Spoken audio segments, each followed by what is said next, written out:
Hello and welcome to episode 89 of Third and Wrong, the Doug Baldwin or Chris Getzlaff episode, if you will. I'm joined by my co-host, Zachary Foth. Zach, how are things in Medicine Hat? I see you're repping a toque. Hey, yes. The amateur agency merch is going full for. Well, okay, let's not go full force. Yeah, pump the brakes. Just a preview of kind of some of the stuff we're looking at. So yes, I hope you all enjoy it as much as we do.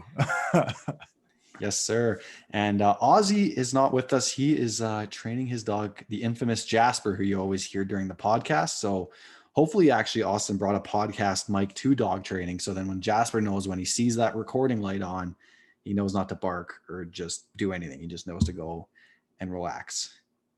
So do you think that's a thing? Do you think they can condition him to do that? You know, it's going to be one of those treat things. They're going to have one of those clickers and he's going to be like, Jasper said, good boy. Here's the mic. Be good. There you go. Yeah. All right. Well, that's why we're not professional dog trainers. Instead, we podcast. We're going to jump into the 2-minute drill. For those that don't know, we recap all of the previous week's games in under 2 minutes. Sometimes we're successful, sometimes we're not, just like regular 2-minute drills. Without Ozzy here, I guess I will time myself in, and I'm going to set a timer for 2 minutes. And you better do your, entrance. Oh, yeah. Yes, sir. Good. Green 80.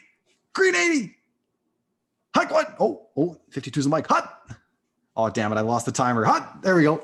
All right. Kyler Murray's MVP campaign lasted about as long as I do in the sack. Don't tell my girlfriend I said that. As the Seahawks defense comes to life in prime time to stifle the tiny beak birds, Seattle 28, Arizona 21. In a battle of the top two picks in the 2020 draft, the Washington football team emerges victorious and keeps itself in the playoff picture as Burrow's season comes to an end with a torn ACL and MCL. Football team 20, Bengals 9. Diet Tim Tebow. Taysom Hill. Take it to the Falcons 24-9. The Steelers beat the Jaguars. I got nothing clever for this one, guys. The Jaguars, they're just really bad. 27-3 Steelers. The Patriots begin their descent into 20 years of dread and losing and hurt with their loss to the Texans. I guess that's got to make up for all the years of winning that they did. And they lose that one to the Texans 27-20. And the Browns beat the Eagles. Boy, that hurts for Eagles fans. Speaking of which, they should probably start him too.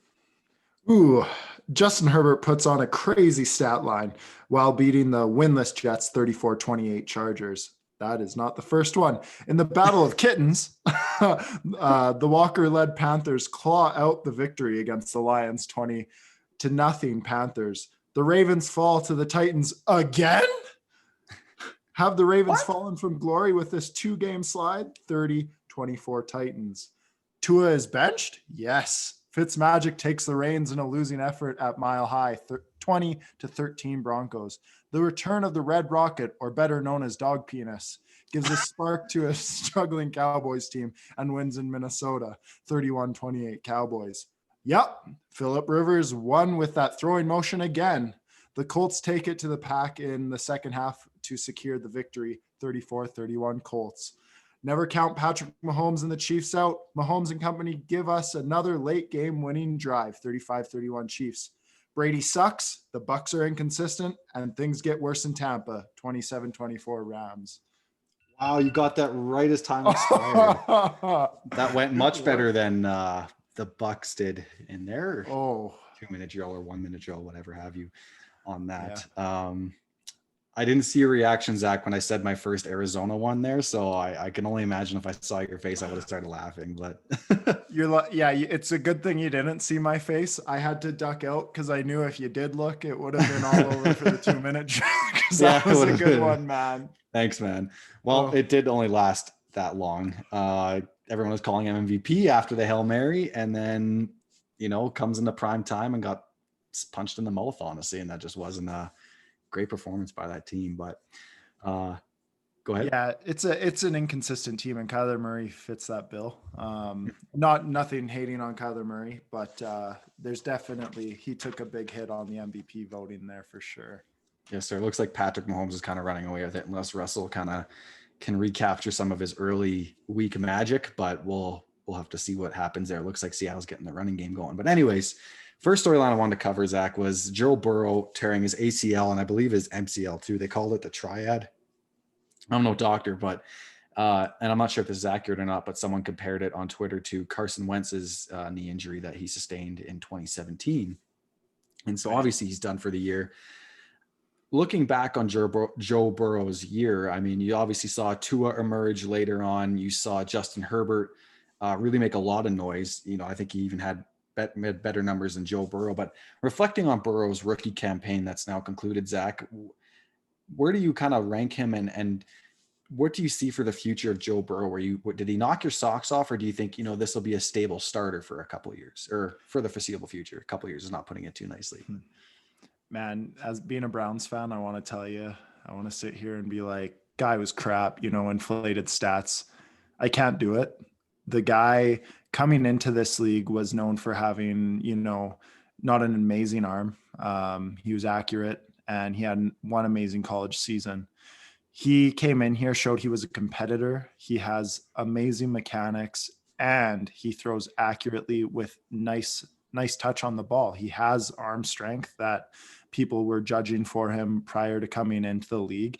And he was taking, you know, the lowly Bengals and turning their offense into something that, you know, Andy Dalton, the guy who's been in the league for 7-8 years, couldn't do last year.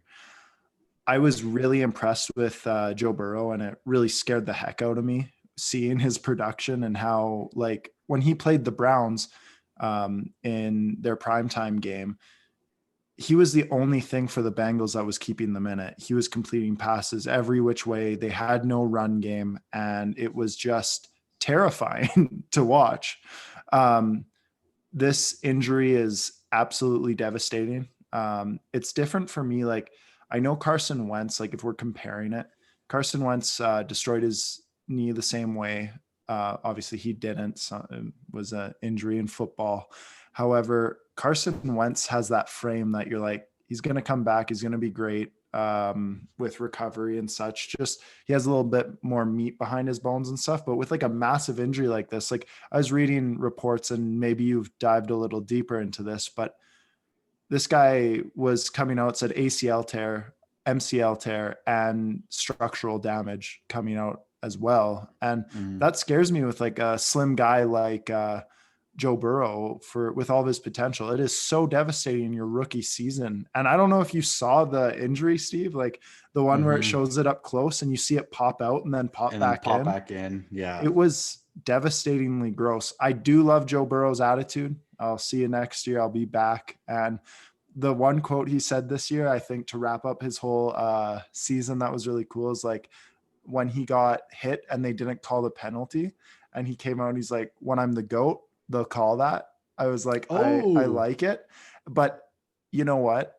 I also got to say that's that kind of cockiness too, that everyone gave hell for Baker for having. So I just, once again, I'm playing that. I have to play both ends here and say Baker's never treated fairly with that. However, I won't turn it into that.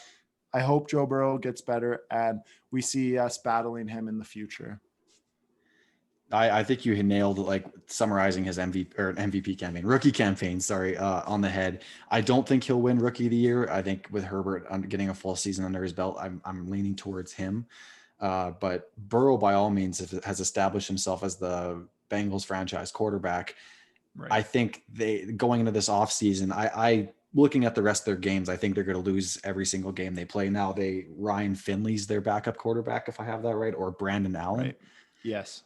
I think go get yourself a top 5 pick again. And I'm not sure what the offensive line prospects look like yet. I haven't dove into that quite yet, but get this man an offensive line. It's been a problem all year. Before this hit, I thought he was going to be out with a concussion at some point because he was getting absolutely blasted on some of these hits, and he's learning to slide now. Obviously, there was that one funny mic'd up moment where he slid, the defender chirped him. He goes, "Hey, I had to learn a hard lesson last week," or something. He chuckled. Right. And so I like his bravado. I like his attitude. I like his intangibles. Like, again, he doesn't have a rocket arm, but he makes accurate throws. And they asked a lot of him. Like you referenced that primetime game against Cleveland. I think he threw 61 times that game. Like, that's insane to ask a quarterback to do his first season, but developed good rapport with Boyd and T. Higgins. Mixon was out majority of the year, so he was missing a huge weapon there. They had to go back and lean on Giovanni Bernard. So I think there's a lot of things this Bengals team has in front of them as far as roster constructing, but they can feel confident that Burrow's their guy. 100%. And I do want to say, if we were to compare the two seasons, I actually, and this isn't because I hate the Cincinnati Bengals or anything, I would actually still give the nod to Herbert for Rookie of the Year. That guy has impressed me beyond belief, dude. So we can get into that another time, but I know we were alluding to that a lot, and everyone was saying that he was Rookie of the Year candidate. Nobody else is coming close. Man, I don't know what they're seeing, but Herbert is a whole nother animal. The only L Herbert took was his haircut, man. And take it from a guy who got a buzz cut of his own a couple months ago. I wholly responsible for that, but that was not a great haircut. I liked his hair. That was kind of like part of his identity to me, and he threw it all away. He can grow it back though. He's still young, but Joe Burrow. This Bengals team still looks like it's in such disarray as far as what they need to add for pieces. That defense is still getting carved up on a weekly basis. That offensive line, that again in that Carlos Dunlap trade, Seattle sent them BJ Finney, who's a good center guard hybrid, so maybe they've got potential there, but still lots of work to be done there. So I think as they become a contender, they're going to want to potentially find themselves a more steady backup quarterback than even right now. I'm kind of confused. Like if you have a number one quarterback like Burrow, you kind of want like a savvy veteran as a backup to maybe mentor him, but Case Keenum style. Yeah, or something. Yeah, but I just had to Google it now actually, because I had no idea who's starting for them this week, and I just saw those two names, and I'm like, really? So, yeah, man, I totally agree with you. No, I don't have anything else to add. Yeah, in that respect. Might as well have John Skelton in there too, just for the sake of it. But the GOAT. The GOAT. All right, so Seattle Thursday night looked like they did seriously redeem themselves in a lot of respects, but the main focus came down to their defense. Obviously, Russell Wilson had a good bounce back game, was efficient. I think barely cracked 200 yards, but had 2 touchdowns, didn't turn the ball over, which was huge. Having Carlos Hyde back was big, but the defense came to play. Carlos Dunlap with that game-sealing sack on Kyler Murray. Trey Flowers played a really good game on Hopkins, aside from that one missed tackle. KJ Wright was playing great defense, had that big key sack at the end of the end of the first half on Kyler Murray, where he didn't get deked out. They were making sound tackles. So I want to ask you this, Zach, with their next 4 games being against the Eagles, the Washington football team, the Giants, and the Jets. I don't know if it's in that order, but the next 4 games are against those teams. Are you confident enough about this Seahawks defense turning a corner, or do you feel like they still have a lot of work to do, or can both be true and they can correct it over the course of those games coming up before they finish off their season with the Rams and Niners? Yeah, great question. I really feel as though this defense, if we look at this as a scope and be like, a really positive Seattle fan and being like, oh, it's all fixed and good, I think that's a bad way of looking at it. I feel this is an amazing building block. You look at that defense, and it honestly felt at times like it was that controlled aggression that we want to see from that team. You want the Seattle Seahawks defense to play with that aggression that they play with, that, has made them so fearful. Like everyone feared them in the past. And that's the same thing that they brought to the table on Thursday night. There's a lot of emotion in that game, but it was controlled for you guys at times. And you guys then had production with that aggressiveness. We saw clips of that in the Miami game early in the season. You guys had some plays, and that I remember that being kind of like, we saw glimpses of what we want that Seattle defense to be. Then it fell apart again. I think this is the perfect step. I think it's the perfect time for you guys to start developing that confidence again. And, through these next 4 games, this is huge more for your defense than I am as worried about your offense. I just think injuries hurt your offense in the running game. That's really all I think it was. And now with Carlos Hyde going off like this, I'm not sure when Carson, you'll have a better understanding for when he'll be back. Practice today. Oh, perfect. So I think you guys are really set up good to get a good seeding in the playoffs here, and also build confidence on that defensive side of the ball. And New York Giants, you guys are playing, you said? The Eagles Monday Night Football, and then I think the Giants. I actually like the Giants. I don't like the Giants. I like what the Giants have started turning into. And I think that'll actually be a better test for you guys than people are thinking. And I think it can also give you guys that confidence, because I know every NFL team right now is looking at the Giants as like, they're a scrappy little team. And you guys are going to go up against the Eagles, who are also scrappy. I just felt that they were in that game when they shouldn't have been in that game against the Browns. And you guys are going to build some more confidence up and straight into the playoffs. It could be a scary thing for the NFC over there. Oh, I agree, Zach. Really well put. And even just hearing Pete Carroll's press conference after that game, and just hearing what went into that short week. I mean, Sunday you're coming off your second straight loss, then you have Monday off, and then Tuesday, Wednesday to prepare before you're playing Thursday a division opponent. And I guess what had happened was defensive coordinator Ken Norton took the team aside, and Pete Carroll said it was one of the best meetings he's ever seen in his coaching career, which Pete can sometimes exaggerate. He's a fired up guy. He's optimistic, but I guess Ken Norton basically sat every defensive player around the room and went through every scheme and formation they have and went to every player around the room and asked them, what's your assignment on this exact moment in play? And they got all their shit in a group, pretty much, for a lack of a better phrase. And that was the biggest problem, right? Like I've said on this podcast before, and you guys have agreed, there's no talent deficiency here. You got Carlos Dunlap, Bobby Wagner, Poona Ford, Jaron Reed, Shaquille Griffin's coming back. Jamal Adams and Quandre Diggs should be, on paper, one of the best safety duos, but what good is a best safety duo on paper if, Adams isn't in the right zone at the right time on that particular defensive play, right? Or they aren't communicating or passing receivers off into their zone. And so that wasn't happening, but it looked like it was happening in Arizona. That meeting worked. I hope they don't get complacent. They need to stay on each other for that and really hold each other accountable, because if these next 4 games, sure, they might look easy on paper, but the Washington defense and pass rush could probably give Seattle some fits. That might not be an easy game. Like you said, the Giants are turning a corner.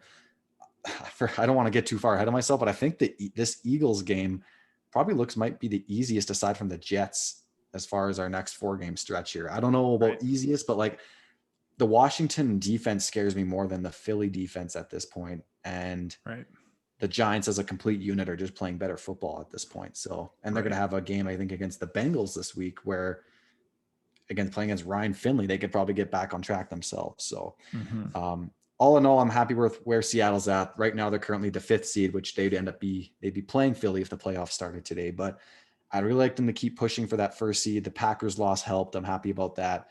And, hopefully the Rams can take a couple L's. I think they have the more difficult schedule down the stretch here, but by no means are Seattle's defensive woes solved, but it's definitely I think they're turning the corner right now, which is great. So.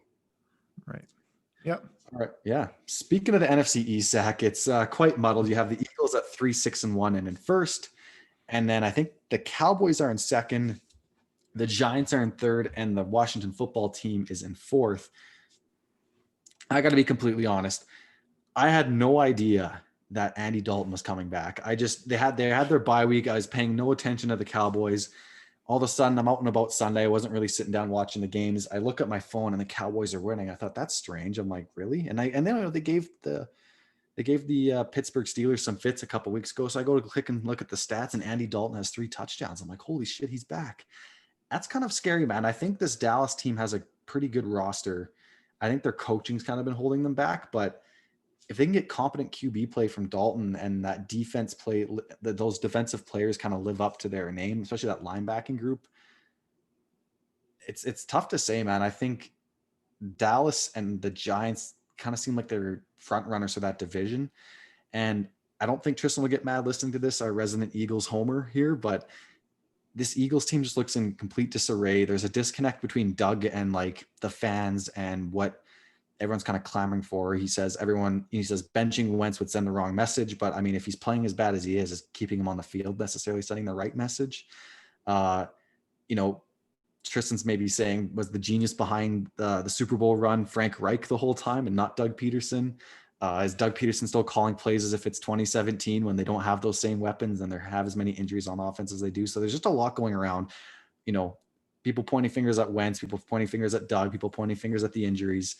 And it just seems like unless they can kind of use that as a rallying point and come together and do that as they have in years past, like last year's a great example. They were 5-7 and made a push. But what are your thoughts on this NFC East, Zach? Like I know it's like, shooting darts in the dark here, but which team would you say is the best chance of winning this division, and which team has the worst chance? I'll go first. I think best chance the Giants, because I like how they're turning a corner.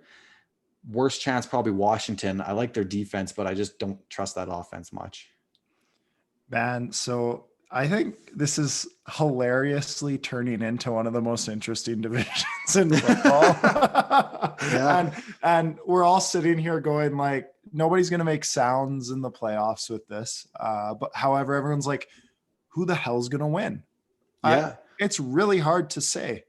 You know, there were a few points that you made there that I kind of want to open up to as well. I think the Philadelphia mess right now is a mix of that hard-nosed Philadelphia lifestyle, the blue collarness that comes with it, and the fans who, and I'm not taking a shot at them, but it's a very impatient fan base, and they're going through struggles. But as you alluded to before, you know, calling for Doug Pederson's head, who did take them to the Super Bowl, even if they want to say Frank Reich was the reason for it. He's had many late season comebacks, like to push them into the playoffs. With Nick Foles, a second time they lost in the playoffs or did they beat the Bears in the playoffs? And lost to the Saints. Yeah. That was 2018 season. Yes. Yeah. And then last year they made a push as well at the end of the season. And lost now to Seattle in the wild card. Yeah. Right. And now this go around, like, you know, who's to say they don't find that streak again? And I'm actually on the total belief that Wentz is still great. It's just there is some kind of disconnect, as you alluded to, and people shouldn't be selling out after, you know, 10 bad games.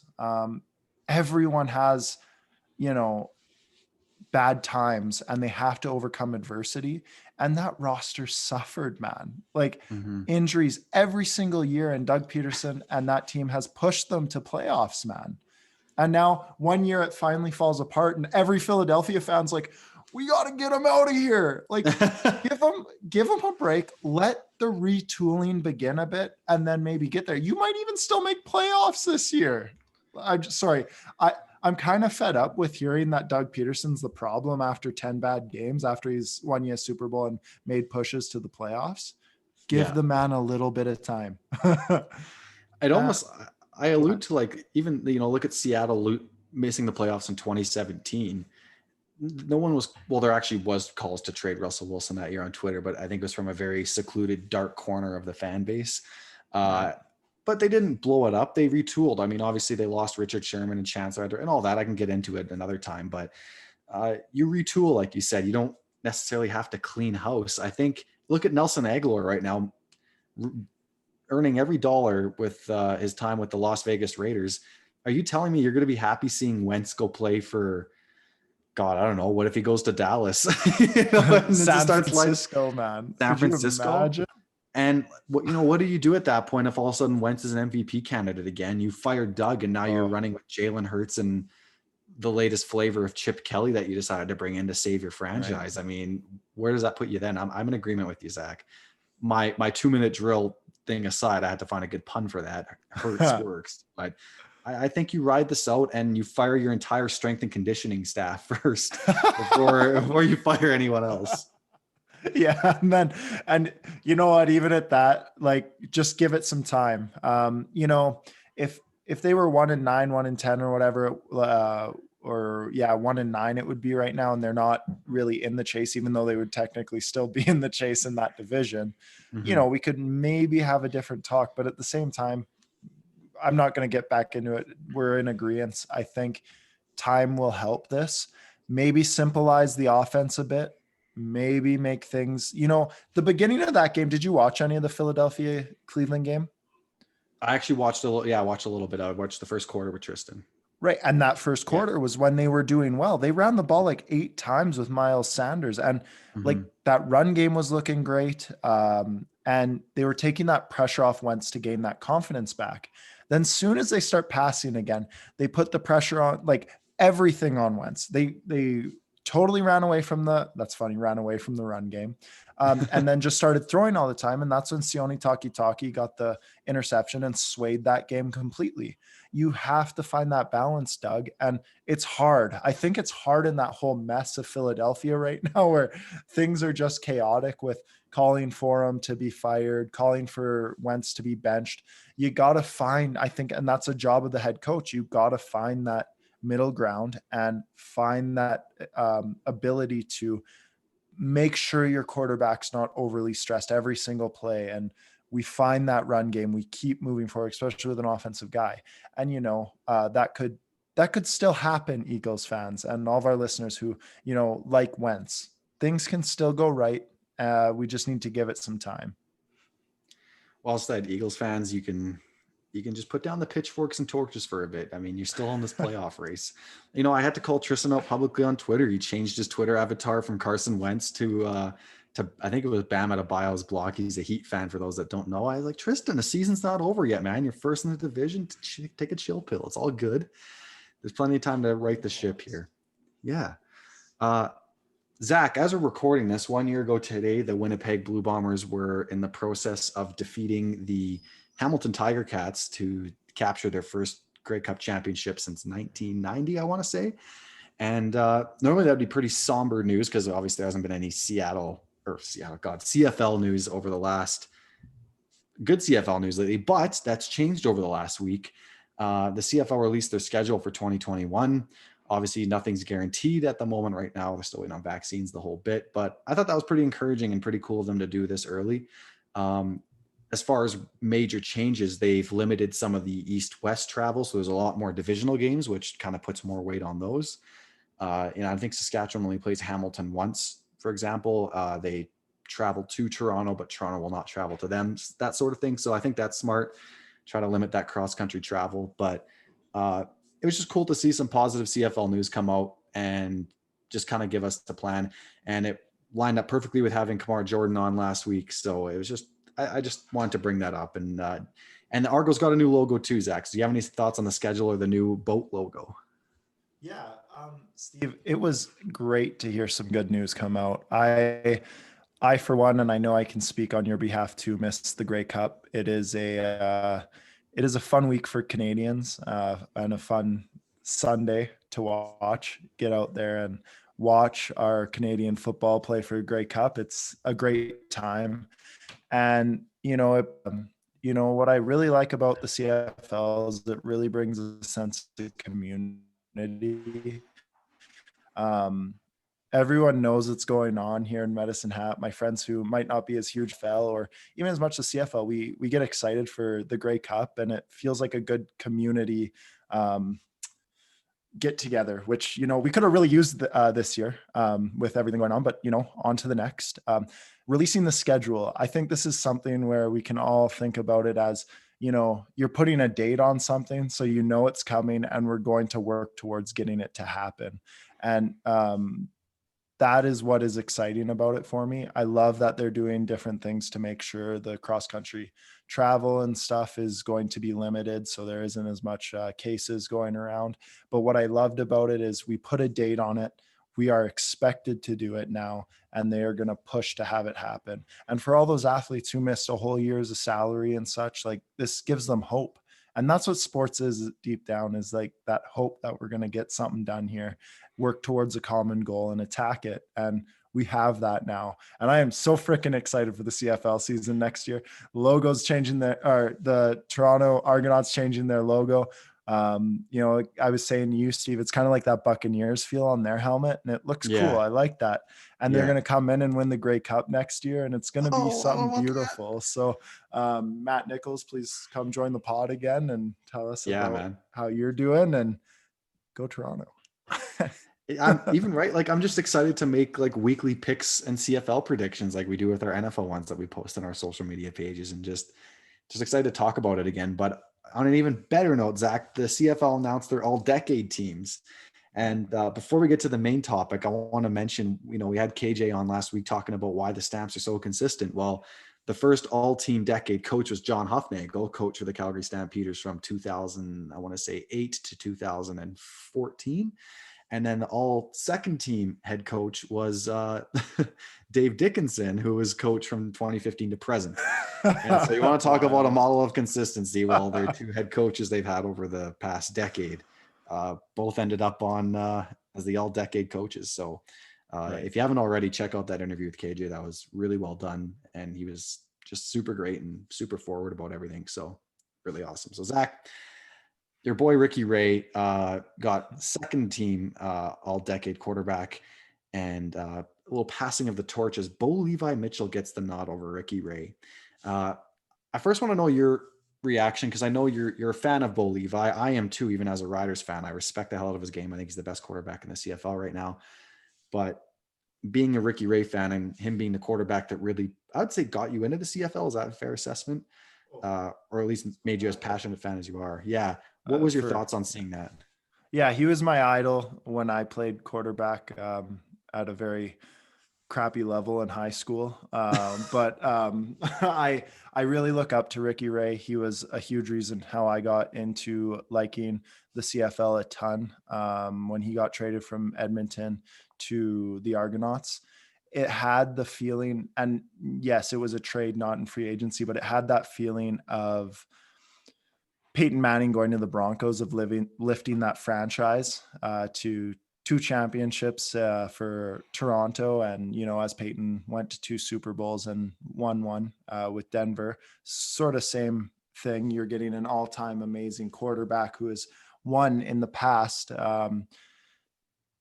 I'm happy that people thought of Ricky Ray as the second team all decade, but also there was some questions about, should he have been first? Because he lifted up a franchise. And I think you said this, and you said it best, and you might be you're planning on using this in this. So I'm sorry that I'm stealing it. But Steve did say this, guys. Okay. On Twitter, go check Twitter. Yeah. Yeah. He lifted that franchise, and potentially, what if Toronto wasn't that? We were not doing good for fan base, for anything. And he brought 2 championships for us. The 2017 championship, when he threw that touchdown, that massive touchdown pass down the sideline in that snowy game, was absolutely phenomenal. KJ, we love you. I'm sorry, I know it was at the expense of the Stampeders that year, but as an Argos fan, it was one of the best wins of all time. And I'm so grateful for Ricky Ray. Jumping into Bo Levi Mitchell, I think it's so well deserved. I know you had the stats on Twitter written down. I don't want to mess it up big time, but he had MOP like 2 or 3 times. Yeah, or 2. I have it right here. Yeah. So, for Bo Levi, 4 Grey Cup appearances, 2 Grey Cup victories, 2 Most Outstanding Player awards, and 2 Grey Cup MVP awards. Yeah. And I think the only thing Ricky Ray's missing in those 2 Grey Cup wins is he didn't win MVP in either one, which, I mean, fair enough. Chad Cackert went off in the 2012 one, and I think they gave it to – did they give it to DeVere Posey, the guy who was there on the receiving end of that massive touchdown? Yes. Wow. In 2017. So sad that I don't know off the top of my head. Hello? That's all right. Yeah, I got you. Oh, sorry. Yeah. Sorry. I thought I froze. No, you're good. That was my thinking face on there. Okay. That's really embarrassing, guys. It's been a while. Okay. We can look it up. Yeah, I got it. You keep talking about Bo Levi. Yeah. Bo Levi Mitchell, guys. No, but seriously, we've both had the chance to go watch Bo Levi Mitchell play too. And like, as a guy who likes playing quarterback, I play quarterback in my flag football league. Bo Levi really is the model of consistency. I think that comes from also being a Stampeder.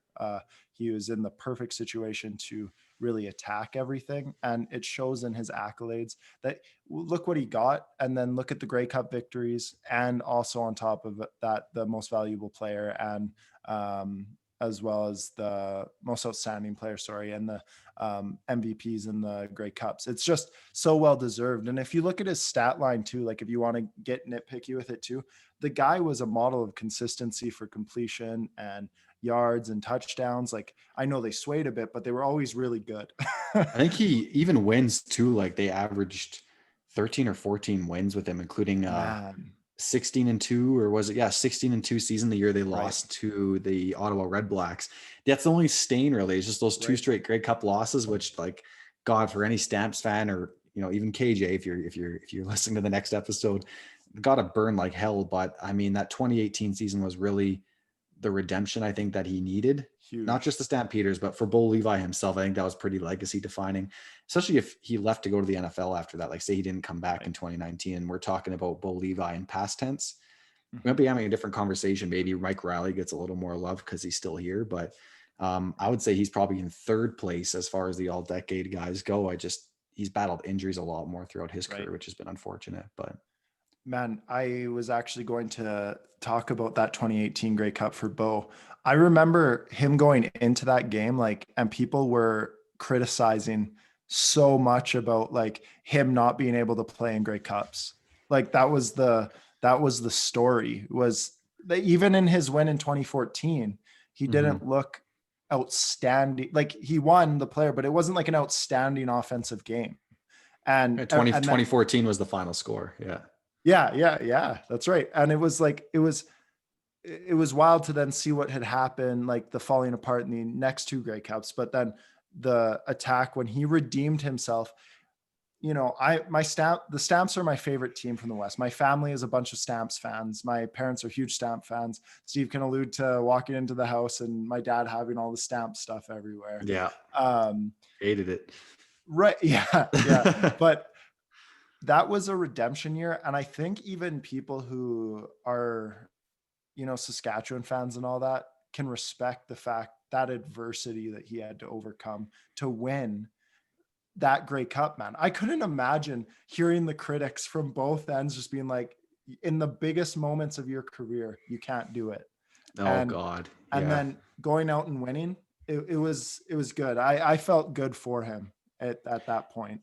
Yeah. I mean, I wasn't rooting for him necessarily, but I just hate Saskatchewan fans who hate on him for the sake of hating on him. And like, then they go to try to put Cody Fajardo, who I love and adore, and like, God, I hope he signs a lifetime deal with Saskatchewan. You can't put Cody Fajardo over top of Bo Levi Mitchell for best quarterback in the CFL right now. Like you can't do it. Cody's been in the league for a handful of years. He had one full year starting essentially in 2019. Bo Levi's literally been the best quarterback every year since he's been a consistent starter. You know, maybe Ricky Ray, you give a couple of years there, maybe Mike Riley in 2015, but like he's been in the conversation for MOP. I think every year he's really been in the league minus the 2019 season. He was plagued by injuries. Right. I just like Bo Levi is it. And he's what you want in a quarterback. I mean, earlier in his career, mobile. I think he's probably still mobile now. We'll see back when the 2021 season resumes. And that's why I'm so freaking excited for the CFL, because I just want to see all this unfold and see these guys continue these stories, because it's fun looking back on it in retrospect, right? Like Durant winning the 2013 Grey Cup after losing 2009, 2010, huge for his legacy. Like we're not talking about Durant as a Saskatchewan legend if he lays an egg in that Grey Cup too, and then gets injured the next year and is off the team by 2017. Like we're not talking about the same story here, right? And Bo Levi's still writing his story. Mike Riley's still writing his story. Ricky Ray wrote a hell of a story, winning 2 Grey Cups in Edmonton and then 2 Grey Cups in Toronto, like 4 Grey Cups with 2 franchises. That's huge. And that should not be glossed over either. But I think they got it right, everyone who voted, and this selection's right. But yeah, Ricky Ray raised a franchise and Bo Levi became the face of one. So that couldn't have said it better myself. And I just want to quickly say thank you for everything, Ricky Ray. In Toronto, as a Toronto fan, I hope I get to meet you one day and pick your brain for at least a few minutes, because I would really enjoy that. You have been an idol of mine for a long time. So yes, I'm clipping that, and we're going to get him on this fucking podcast. Hell yes. That would be so sick. So yeah, hopefully more positive CFL news to come. And if you guys have a CFL question, like you want us to debate Darian Durant versus Travis Lulay or whatever, right, man, we'll do the research. We'll come back and have a CFL debate. It's cool talking positive news about the CFL, not just money, contracts, and COVID. So Zach, let's preview some week 12 games to watch here. There's some exciting ones on the horizon. And, let's get right into it. So the Ravens dropping their last one in overtime to the Tennessee Titans. They are now 6-4, and they are visiting the Pittsburgh Steelers 10-0 on Thanksgiving Thursday. They're the nightcap for now. As of we're recording this, they've had some positive COVID tests, the Ravens, that is, as it pertains to their staff and players, including Mark Ingram and J.K. Dobbins, meaning for any of you fantasy guys out there, if you want to target. Oh, I have him on my team. This is horrible. I can't remember his name. Gus Edwards. Gus Edwards. Yeah. So if he's still somehow on the waiver wire, you might want to go pick him up. I have him in my dynasty league, Zach. So I'm pretty. I have fired up J.K. about Dobbins, so in that same one. So Oh yeah. I hear you. But as of right now, it sounds like the game's still going. The NFL says it's still going ahead, but the Ravens might be rolling in with a practice squad at this rate. Even with a fully healthy squad, Zach, I tell you, and I got to stay true to myself, I do not trust the Ravens in big games, especially primetime ones. And some might say, but you picked them to beat the Patriots. Well, they blew that too. And I didn't consider that a big game because the Patriots had a losing record going into it. So that just made me even more pissed off at this team. So I don't trust them. They haven't given me a reason to trust them. And now with these COVID cases, they're just a bunch of liars to me. And so I'm going to take the Steelers on this one. And I don't think I can be swayed in the next 2 days to change that. So stay tuned for our Thanksgiving picks on Thursday. Zach, who are you taking in this AFC North battle? Hey, Steve, is it okay if I say something here? Go for it. Regarding the Baltimore Ravens. Yes. Guys, when are we going to learn? This is for everyone, listeners, Browns fans, Ravens fans, Steelers fans, everyone. When are we going to learn that because they had a great year last year, that it doesn't mean that they're not going to run into struggles the next year? Colin Cowherd, what did he say? Steve, what did he say coming into this year? He said they're going undefeated. And there's a great chance they're going undefeated. And I look at this and I go, how stupid am I for listening to all the media and being like, yeah, like if we go back and look at different like times where all these teams just destroy it one year and then the next year they struggle, say they go to the Super Bowl, the hangover, if we want to so to speak, and they struggle the next year. The NFL is built off it's a copycat league. They're going to learn and they're going to adjust to things that are new to them. And Lamar Jackson was new. He won the MVP with something, we've seen Michael Vick, but this was a whole different level. The throwing, the running of like his ability to run, his quick twitch muscles, man. I got to say, I haven't seen anything like that. And it was fun. And I agree. But how did we not think NFL defenses and NFL coordinators weren't going to come in here and, hear that hype of the Baltimore Ravens and not, fix a recipe up to slow that down, right? And now the recipe is slow that run game down, try and make Lamar Jackson throw the ball and play from behind. And he's shown he can't do it. He's having a real hard time being a pocket quarterback, getting back, throwing outside the numbers isn't even a thing. It's really bad. For Ravens fans, that's unfortunate. For us Browns fans, we love to see it because we were saying it last year. He had an MVP season. It was amazing. Everything was really exciting, but they're going to run into problems here. And I would love to hear what our Raven listeners have to say about it, because I think it's an interesting conversation. I'm not coming out here to try and get them riled up and angry and disrespect Lamar Jackson. The guy is so talented, but it's clear that defenses have learned what he's doing. Sorry, I've kind of got off. I want to build on that, Zach, because I don't know if it's squarely on Lamar Jackson's shoulders too. Right. I was seeing on Twitter, Greg Roman's the offensive coordinator, and many people were saying that these defensive coordinators and leaders in the league were starting to key in on what he was doing with Colin Kaepernick. And then all of a sudden Kaepernick kind of became, they figured out the read option. We're not exactly seeing that. Read option evolved into RPO and it's a different thing now. But Colin Kaepernick was freezing defensive ends one year and just making him have feet stuck in quicksand as he took off around the corner for 80-yard scampers. Right. And then by 2015 or even 2014, the year after they lost to the Seahawks in the NFC Championship, they're an 8-8 team and that offense is kind of stuck in neutral. And, say what you will about Colin Kaepernick, but that man is mad talented. I think you have to also look at Greg Roman as well. And sorry, I should also allude to Kaepernick should still be in the league, by the way. That's a whole other story, but I'm just talking strictly X's and O's here. That Greg Roman, I think, is also to blame here with maybe not adapting enough or maybe not throwing enough twists into his offense and getting maybe a little too complacent, because we've seen this twice now with dynamic quarterbacks. Right. 100 said so well, Stephen. Like those guys are lining up. And from what I've seen in Raven games, this is just a mirror image of what they did last year. And like I said, I'm not going to say it too much, but defenses learn, man. These are smart men and they're paid millions of dollars to do this. They're going to find ways to stop things. And I think it's 100% when you have a young, talented quarterback like Lamar Jackson, you need to challenge him with new things, and you need to challenge that whole offense with new things to develop them into something even greater than they were before.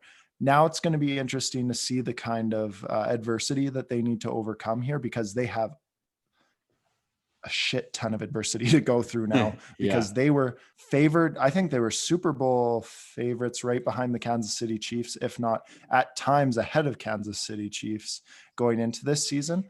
And that to speak of it, I think they've become kind of a one-dimensional team here. And that's why I give right now, the Steelers are so scary, man. That defense is absolutely terrifying. They're able to stop the run. They're able to stop the pass. And that offense, they are running the ball effectively, and they are creatively throwing the ball for Big Ben, who has never looked better. So I got to give it to the Steelers here. I think at home with all of the Ravens COVID tests and everything going on there, it's just, you're going against one of the teams who's favored for the Super Bowl. Now we're into the season, and then the one who is falling behind on their hype. And there's a momentum shift there. You know, Steelers want to go see if they can do the whole 16-0, get to the playoffs, do that thing. And we're looking at a Ravens team who's battling with COVID, who's become stagnant. I think that's a great word for it, and not developing their young talent into something different now. And I gave Harbaugh such a, I even said as a Browns fan, I was like, I respect Harbaugh so much for what he did with Lamar, how they changed that whole entire team.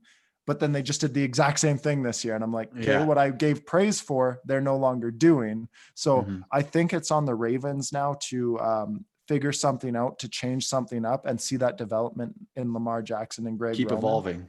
Right. Exactly. But for that reason, I am still going Steelers this go around because of all the reasons going into this one. But I did want to kind of get on a little bit of a side topic there with the Ravens, because it's been such an interesting thing that I think hasn't been talked about a ton, to be honest with you. No, it's kind of been brushed under the rug. It's like, oh, they'll figure it out. They'll figure it out. And they'll get it against the Pats. That's an easy, they're 2-5, the Pats, or they'll get it against the Titans. The Titans have lost 2 straight. And now they're on the outside of the playoff picture looking in, and you have some really great Raiders, Browns, Dolphins teams that are going to have something to say about whether or not they get back into that picture. So that's so weird to say, dude. Right? Is that not weird to say? Yeah, that's wild.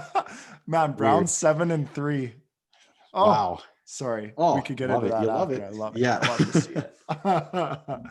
Speaking of the Titans, we got the 7-3 Titans visiting the 7-3 Colts. The Titans obviously rebounding after that tough Thursday night loss 2 weeks ago. They got Derrick Henry running again. That defense looks strong. The Colts, though, kind of got into a bit of a flag fest towards the end of their Packers game. But Valdez-Scantling fumble helped the Colts secure that victory. I didn't have a chance to watch that game, so I wasn't too sure what they did well, or what Philip Rivers looked like he put up a respectable stat line. So I'm just leaning towards the Colts again, man. I know you think a split would be wise here, but because I picked the Colts last time, but now the Colts are at home, and I feel like that game that they had against them on Thursday Night Football, they kind of had a good formula in slowing down Tannehill, and I'm just really leaning towards the Colts again on this week. Man, so I watched that whole game, okay? Yeah. And I want your opinion on this. I'm going on these side rants here, and I'm loving it because this discussion is great. And what are the Colts to you? Because I'm having such a hard time defining this team, because at times Philip Rivers looks atrocious like he did last year. And then all of a sudden, second half adjustment comes and he's looking like the Philip Rivers of old. And I look at this defense. They are doing amazing things here. And then all of a sudden, out of the blue, they're trash. Like the Browns were able to, do things against them to squeeze out that victory. And they're the most like, it feels like one of the most inconsistent 7-3 teams I've seen. And I don't have the faith in them. Like, I know Ozzy has a ton of faith in them, but I You picked them watched to go to the Super Bowl. yeah. And I don't see it. And like, I watched that Green Bay game and, they came out strong the second half at home and won that game. But, you know, it just doesn't feel like this team's just going to run it through playoffs. And I don't feel Oh it. God, no. I don't think they're going to stand a chance against Pittsburgh or the Chiefs. I think the best way Right. to sum up this team is they're a good team. They're not a great team. And I don't think that what the level of play you're seeing from Phillip isn't going to be enough to really take them over the top. And if they want to be a run first team, that's great. But then Jonathan Taylor has to really secure the football, or you're relying on Hines to kind of take you the rest of the way there. I love their defense, but I mean, have been exposed at times this year now with allowing, the Browns to score big points. The Packers put up, what was the final score? 30 points on them. So, Right. I mean, it's not like we're looking at the 2000 Ravens of a defense here. It's talented, but I don't think they're exactly playing lights out. I wish I had the answer for you, Zach. I don't know what to make of this. I'm picking them to move to 8-3, but they might have one of the most inflated records. But if they go 12-4, I might pick them to lose the wild card game against Oakland if they end up playing them, right? Like, how weird is big that? time. Yeah. Man, Oakland has been something spectacular to watch. They beat my Brownies and it was sad, but I really respect what's going on there. But I'll quickly give my side. Looking at it, I really like Frank Reich, by the way. That's no disrespect to Frank Reich. He's one of my favorite head coaches in the league. I like his schemes and what he pulls up there. And also no disrespect to Jonathan Taylor there either. He had a good game in the second half against Green Bay, and he really took over there. However, I just like the Titans as a whole way more than I like the Colts. I love Vrabel as a head coach. I just love the passion he plays, and he's smart. He's like that big, tough, strong head coach, but he also like has these little moments that are like so smart, and you're like, oh, you just use a penalty to do that, or like he's like Mark Ruffalo when he's Hulk, but like wearing glasses, and that's right. That's Mike Vrabel. That's such a good analogy. I love that. And Ryan Tannehill has rejuvenated, his career. Henry, man, is just fun to watch, man. Yeah. That guy's great. And that defense, it's been up and down this year, but in the past has been something to really marvel at. Overall, I think we could see the Titans, I think they do better in the playoffs just because they have that type of football and type of game to do that. An identity. Right. And I think the Colts at home do have the advantage here and can play some of that weird ass football that I just can't get behind. And that throwing motion that Phillip Rivers has played 17 years with and done so well in the NFL with, and everyone just goes, wow. I think the last two games the Colts have played, Troy Aikman has called them, and he's brought up the throwing motion in both of them. And he's just like, I can't say he needs to change it because it's worked so well, but damn, is that weird? He like talks how it's like just so unorthodox. But yeah, it is. I really could see the Colts winning this because they're at home and their defense is playing with some ferocity. Did I say that right? Yeah, ferocity? I think so. Yeah. Ferocity. So they could definitely take this and go 8-3 and take control of that. However, I would like to see the Titans do it. I could flip on this, mind you. I come Sunday when we release our picks, I'm very up in the air. And for people who are like, oh, how much longer can they run with Derrick Henry? With running backs like this, man, like I look at it like even Marshawn Lynch in Seattle, like no one was asking, well, how much longer are you able to keep this up? Who cares, man? Like ride him until you can, man. Like you're watching a really special running back go to work, and there's no timeline. Like you can't point, well, in week 8 of 2022 is when he's going to fall off. Like Marshawn Lynch was, putting up 1,000-yard seasons or 1,200-yard seasons and double-digit touchdowns. And then in 2015, he suffered a pretty bad back injury. Thomas Rawls came in, and that was the last of Marshawn Lynch we saw was him in the divisional round. I think he had 16 yards. And that's going to happen to Derrick Henry someday, but you don't know when that day is. And so like, stop trying to guess when he's going to fall off or when the wear and tear of being a running back is going to be too much, man. Like that's their identity. That's what they're doing. And you don't try to mess around with that. Just keep keep rolling with Henry, man. And Tannehill's playing great too. So it's not like it's all on Henry's shoulders either. So,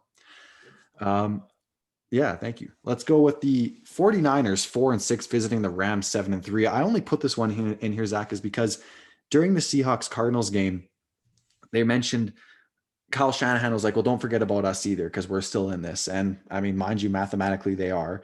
And we've seen them beat the Rams. They're one of the Rams' 3 losses this year was the 49ers, and they've won in pretty convincing fashion. Mind you, that was with Kittle and Garoppolo, who runs that offense very efficiently. I'll give him that. And I'm assuming one of their 7 running backs is healthy, one of their better ones, but we're looking at a different Niners team here, and the Rams are coming off a great 2-week performance now, beating NFC contenders Seattle and Tampa Bay in back-to-back weeks. This one's tough because I think Shanahan's undefeated against McVay in his time there, or perhaps I don't actually know that stat, but I'm not sure. I think I want to say yes, but maybe in their last 4 meetings, I think Shanahan's 4-0 against them. Okay, so that's what I meant to say. I don't, because I think when Hoyer, remember they had that color rush game, and Hoyer and we're going back and forth with McVay and the Rams, like way back in 2017. I think the Rams won that, but anyways, I'm leaning towards the Rams, man. I don't know if the Niners can sweep this Rams team, and they just look like they've turned a corner. The Rams at the start of the year were kind of like, I'm not taking them seriously, but unfortunately now my 8-8 prediction is looking pretty far-fetched here. I don't think that's going to happen. And I'm just leaning towards Los Angeles in this one. I think you could probably stick a fork in the Niners. They're going to play with a lot of pride and try to finish up the season strong, but I think they just got to, if they might be better off tanking and getting another high pick and coming back as monsters next year, if they can get a Sam Darnold or a Carson Wentz, if there's a big trade that happens. So, man, interesting enough about the 49ers, I gotta say, I said 9-7, and everyone called me crazy for that. You know, injuries are part of the NFL. I know they have so much, but at the same token, they were playing inconsistent and such as well. I'm pretty proud of myself in saying that I said they weren't going to be this amazing team. However, the Rams are where I was wrong. And I will admit I was so wrong about them. And it just kind of reiterated how much I like McVay and like his young culture that he's brought to that team. What about that defense, man? Everyone was giving them crap for signing the big contracts on defense, and Goff and like the big contracts that they did sign. But man, with the 2 anchors, I actually love that defense, and they're top 5 in some categories on defense, and amazing. And Jared Goff looked great. He had a few bad interceptions. However, other than that, he was throwing accurately. He looked like the Jared Goff that we wanted to see in the 2018 Super Bowl, but didn't going into it. But oh God, I feel like this Rams team is hitting that the second wind in the season to push towards playoffs. And the 49ers are just too beat up to keep pace with something so running like a well-greased, oiled machine here. So I am also taking the Rams. There's not much, we haven't had any picks yet where we've said the opposite, but yeah, I mean, that's the way it is. We're not they're going to be also at home, contrarian, right? just for the sake of being on the, and I think Trent Williams is still on the COVID list, Right. and that's a big left tackle to be missing, especially against that Rams pass rush. So, no, I think Rams as well. Yeah, I think this last game, Zach, are going to be in agreement as well. We have the 9-1 Chiefs visiting the 6-4 Bucks. At the beginning of the year, I'm like, man, like, what a game this is. I don't know if it's prime time, but I was like, flex it into prime time. Like, do whatever you can. Tom Brady versus Patrick Mahomes, kind of a rematch of the 2018 AFC Championship, except Tom's on a new team. And now I'm looking at this Bucks team who's been in prime time, however many, like, they looked bad against the Giants. They looked bad last week. They looked awful against the Saints, where you said Tom Brady should have every achievement revoked because of his performance in that game. It was horrid. So that's 3 huge primetime games where I'm just like, hey, I don't know if I ever want to see this Bucks team in those pewter jerseys in primetime again, because they just look awful. Yeah. And now we have this Chiefs juggernaut coming in who looks like no defense can stop them. I mean, the Raiders went toe to toe with them, and Carr had to play a near perfect game. I think he had a couple picks towards the end, but at one point he was like 3 touchdowns, no picks. right now that my problems with the Bucks lie on both sides of the ball, and coaching has to do with the offensive side. I think there's still a disconnect between the way Tom plays and what Bruce Arians is wanting. Tom can't make those deep throws anymore, and that's kind of Bruce Arians' scheme. And so we've seen Tom try to kind of do that, and it's forced him into some pretty weird mistakes. Right. And then I'm also looking at on the defensive side of the ball, we've been hyping up this defense, all the talent, and look at what they did last year. And like, oh, they have the pass rushers, their front seven, and then they got Winfield.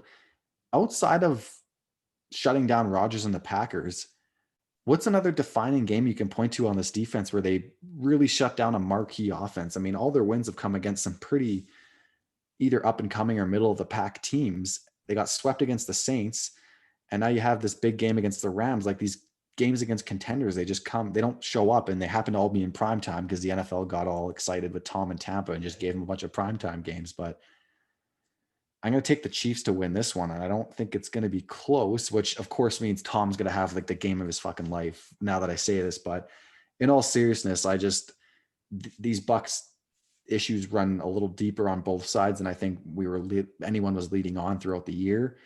And then that Packers game kind of just put the blinders on everyone because they looked really good there. And we just assumed that was the standard, but they haven't really lived up to that in any other game they've played this year. Right. I don't know if you said in there too, remember the Bears game that they played. Oh, yeah. Brady and that outstanding, one of the most talented offenses I've ever seen on paper, put up 19 points, and Nick Foles beat them with 20 points. You are so right. And every single, and just a quick correction, they're 7-4 now. Oh yeah. The Bucks 7-4. Right. Yeah. But the frickin' Brady fans are going to hate me, man. This is what happens when you don't have the consistency of Bill Belichick around you. The inconsistency is happening, and we're seeing it. And, everyone's going to allude to Tom Brady leaving because he left with 6 Super Bowls and so much consistency there. We can't criticize him. That's not true. The guy is still playing football, and we're going to criticize what he's doing. And he has looked absolutely awful when he is trying to do, as you alluded to, the Bruce Arians system. I'm not sure if you got to watch the whole entire game, but did you see the picks that Brady was throwing downfield? Those I were saw the second pick for sure. Yeah. Right.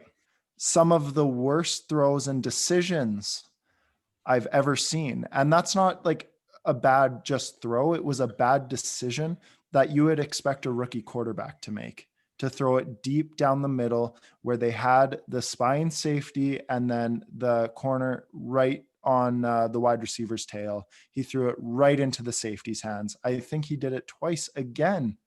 And he has looked, honestly, he's looked great. He's thrown 5 touchdowns here and there, but like the inconsistency is where it's all key here. And, we need to be critical of it. If he's going to call himself the greatest of all time and he wants to play till he's 46 years old, then at 43 years old, he better keep playing that way because he's still got 3 more years to go. And we need to be critical of it. He's not playing good football. He looks bad and he looks out of touch. And I don't know if for our listeners, if they've been watching Tom Brady on the field and when he's throwing those picks, he is visibly not the same as when he was with the Patriots and had the control of that offense and how things are going. It's a very interesting dynamic. You hit it on the head, man. I hate when people are like, oh, he's 43, right? Like he's still choosing to play. Like, I don't care. Right. Like he's making the conscious decision to come back. He made the conscious decision to train all off season. And he's choosing to play at 43. Like no one's forcing his hands. So like, oh, he's 43. You got to give him a pass. Well, no, I don't. He's a professional quarterback and he's making terrible decisions and making bad throws. Right. So we're going to be critical of him. And then when he decides to not shake either Nick Foles or Jared Goff's hand after these losses, it just makes him look salty. And I think Shannon Sharp was right on Twitter by calling him out. Like, if you're going to come back and try to do your own GOAT redemption tour, and I can do it without Belichick, and then you looking like in games you can't, well, what are we supposed to do? Just brush it off. Well, it's the GOAT. He's 43. He's proven all he can prove, and those achievements will never be touched, contrary to your hilarious remark a couple of weeks ago, Zach. But it doesn't mean we can't criticize the hell out of him now. He's still playing, and he's playing poorly. Right. Right. And I totally agree with that. It needs to be said that, and I hope he kind of feels it, because he's coming in here, like you said, at 43 going, I'm going to play till I'm 45, 46. And, nobody's giving him any grief because he's the GOAT, as everyone says, and he is untouchable. No, now this is going to be like the most trying time for him. Now we want to see what he can do without Bill Belichick. Now we want to see, and he put himself in a situation where there should be zero excuses. He has given himself every single weapon in the playbook. Do you want me to go over the wide receivers there and the tight ends and the running back room that is there and the O-line? And he is still doing what he is doing in Tampa Bay. No, you are going to get criticized. And I also think, there's something, and we'll save this for later. Maybe it's a little exciting. It's an exciting buildup for another time. But what Bill's dealing with in New England with the talent that is not there and still winning games against Baltimore and, being 4-6, having bad games here, it's almost contrary. It's like, what if Bill was to go to a Bucs team that has all this talent, and what would happen there and the consistency that would go with it? I just think we always play the side of everything's in favor of Tom Brady. So I just want to be devil's advocate here and be like, no, we can't just sit here and pretend that because Brady has won these things in the past, that he gets a pass automatically. That's not how it works. And that's not how we graded other guys who did it, like Peyton Manning and Brett Favre. Those guys had to go and prove it when they got there.